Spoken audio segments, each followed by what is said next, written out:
A new signature shoe landed in France, and it's not what you think it is. Alex Sarr of the Washington Wizards unveiled the Decathlon Canaveral 900 Mid, his first signature shoe. Now, if you remember, Alex was the second overall pick during the 2024 NBA draft. Decathlon says that he co-developed the shoe, praising it for its excellent cushioning and also for its grip, which is one of the model's major assets. But you're probably wondering what in the world Decathlon is. You see, for more than 10 years, I've posted sneaker stories and published shoe reviews, and every time there's a new signature shoe, it's almost always a spectacle. Big popular brands like Nike, Jordan Brand, and Adidas put out press releases and a ton of marketing strategies to introduce the shoe for maximum exposure. So when Decathlon launched the Canaveral 900 Mid, I was expecting the brand to follow that same path for several reasons. Probably the main reason is that the brand is something you probably haven't really heard much about. Without knowing much about the brand, you're probably wondering what Alex Sarr's first signature shoe even has to offer, or if it will be any good. But you know what? I think the Canaveral 900 Mid may actually be promising.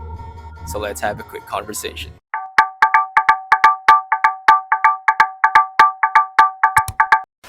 Decathlon is a French brand. It was founded in 1976 by Michel Leclerc, and in the following years, the brand expanded in more than 20 countries. Interestingly, Decathlon closed its retail stores in America in 2022, and what remains to this day is its online retail presence. So if you're from the US, you probably haven't seen any Decathlon stores in your area. But if you're from France, chances are you know Decathlon and you know the signature athlete Alex Sarr. That's because Alex Sarr is French. He officially signed with Decathlon only this March 2025. Before this, he was wearing the Nike Kobe 6 during his rookie season, but by the start of 2025, he began to wear Decathlon shoes. Specifically, he wore the Tarmac Fast 900 Low 1 up until the end of the 2024-2025 NBA season. Now, if the brand is new for you, it may get confusing. What is Decathlon? What is Tarmac? And then you also have Kipsta. So here's how it goes. Decathlon is the company, Kipsta is the brand that specializes in team sports, while Tarmac is the in-house basketball brand of Decathlon. You'll eventually get used to it, but for now, here's the Decathlon Canaveral 900 Mid.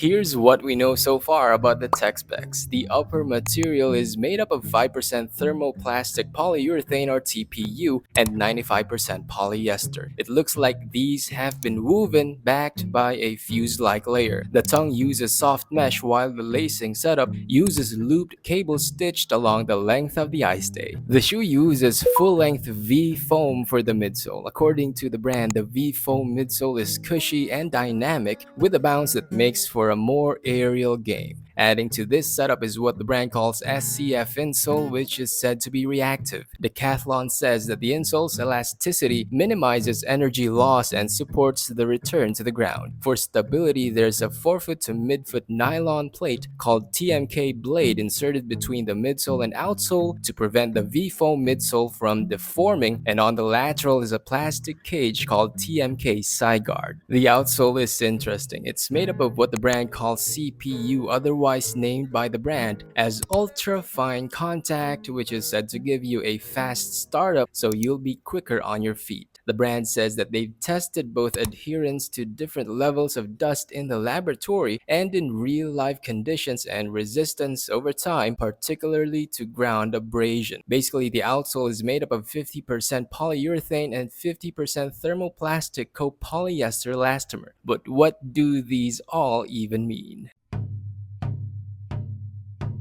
Now, first of all, I think the shoe is a decent on-court performer with some areas of improvement. I anticipate it to have a good amount of grip, so the traction may be one of its highlights. The upper seems lightweight with adequate rigidity, although I'm not too sure how sufficient the lacing setup will be for midfoot lockdown because the cables are stretched far out from the eye stay. Hopefully, the cables have enough tensile strength so that they don't break easily, because once they do, it's game over. over. Second of all, the cushioning setup looks promising. I think it might not be far too different from what you typically see in Chinese brands. The variations in chemical composition may not be too far out, and the only difference can be in the thickness and overall shape. Third is that the shoe may not be widely available outside of France no matter how good it performs. Decathlon may roll out the shoe in phases, with future colorways getting wider distribution. At least in the Philippines, we got a couple of Decathlon stores, so there's a possibility that the shoe will hit local retailers.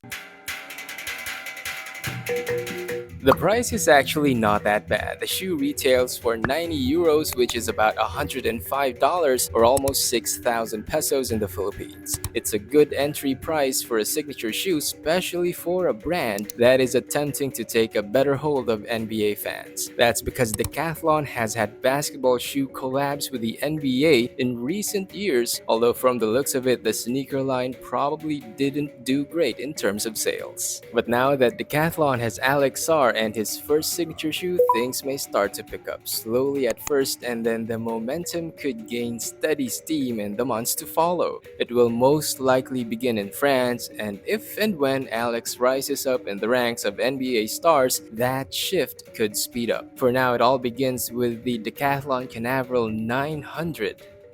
But let me know what you think. Hey man, thanks for watching. You can support me by joining my channel membership. Thanks, and I hope to see you on the next one.